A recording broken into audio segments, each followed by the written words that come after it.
Hey guys, and happy Friday. I am here to do my final thoughts on all my FIFs this month. So this month, again, I did foundations. FIF, for those of you that don't know, is First Impression Friday.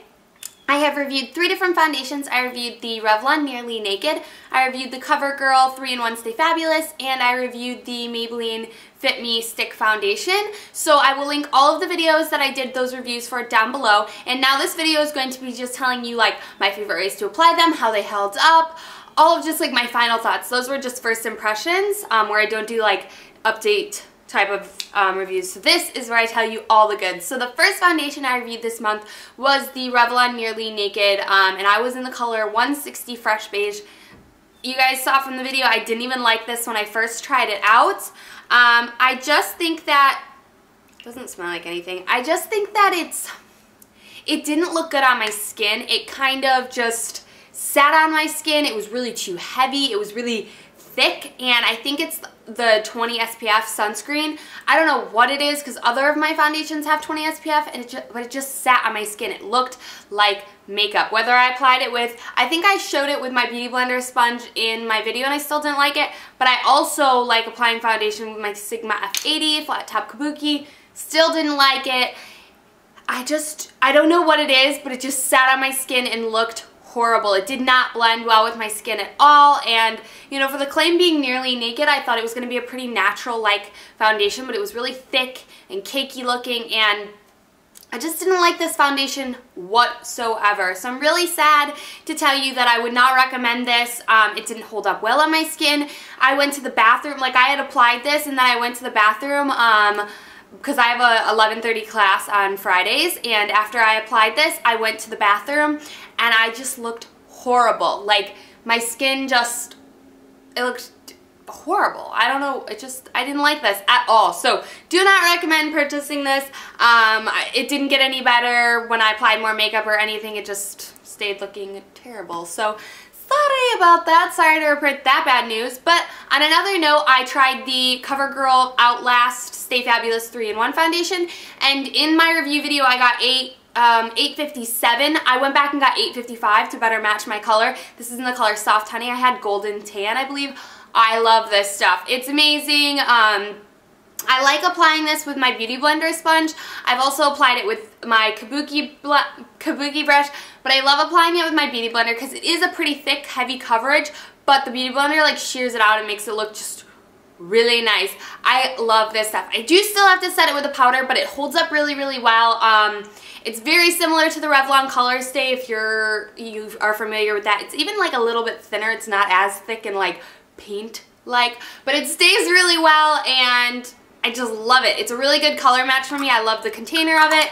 I just think this is a really nice product. I don't think that it helps me stay all that matte. It does do a pretty good job for my oily skin, but I do still set it with a powder. And the powder that I set a lot of my foundations with this month, like all month, was the Rimmel Stay Matte Pressed Powder in 005 Silky Beige. So that's what I used to set it with. And I do feel like I didn't have to really blot all that much, but I was blotting a little bit more this month. But it didn't break me out, nothing like that. None of these foundations broke me out, which was really nice. So yeah, and I did like this as using it as a concealer. So I would put it all over my face, and then I would take just a little dab and put it where like I had some breakouts and stuff like that. So it did work pretty good as a concealer, but I did have to build it up extra around that. So this product is very buildable. So love this, can't say enough good things about it. Definitely check it out. Okay, and then the last FIF this month that I reviewed was my Maybelline Fit Me Stick Shine Free Foundation Stick, and clearly Bella chewed a hole in it if you watched that video. This is what the product looks like. It's a stick foundation. This is the best color match that I have ever found for a foundation. Like, and you guys even said that in the video, that it looked like my perfect match, and it really was. Shine free properties, I do not think that it really kept me shine free all day. I definitely had to put powder on it.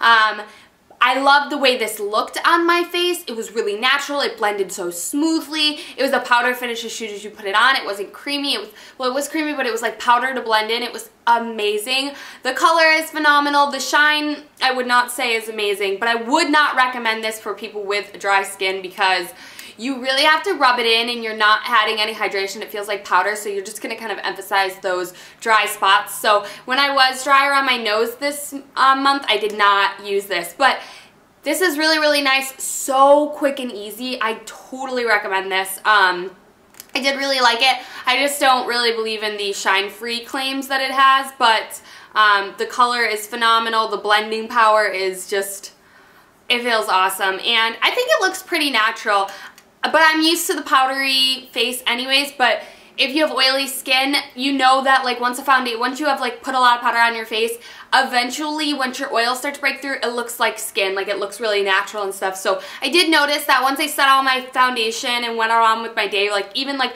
a couple minutes into wearing my foundation, like an hour or so, I don't know, it looked perfect. So I do not think that this holds up very well. It's not an all-day foundation whatsoever. It is a minimal, easy day, class type of thing, couple hours. You're not going to get a full day out of this foundation. It just doesn't stay that well. So it has some cons, but I love the way it looks on my skin, and the color is absolutely perfect. But I'm sad that Bella chewed it. So I also just like applying that with my fingers. I don't use my Beauty Blender sponge. I did buff it in with my brush, but I didn't think it gave any more coverage. I like just using my hands, and I never use my hands for foundation. So yeah, that is my final thoughts on all the on all the foundations that I tried this month. I hope you guys enjoyed this series, and I am going to be doing liquid eyeliners next month. I swear to you guys, like, I know I said I keep going back and forth, but my eye is getting a lot better. It's starting to do its thing. I don't know if you guys can notice, but it's not as noticeable anymore. So I'm going to be doing liquid eyeliners next month, so be excited for that. I already have the ones picked out that I'm going to do, so yeah, pretty excited about that. And I hope you guys enjoyed this. Let me know if you found it helpful, if there's any other things that I can do to make it better, but I really enjoyed reviewing these foundations for you guys this month, and yeah, I can't wait to see you in my next video, and check out for next month, gonna be on liquid eyeliners. I love you guys, and happy Friday!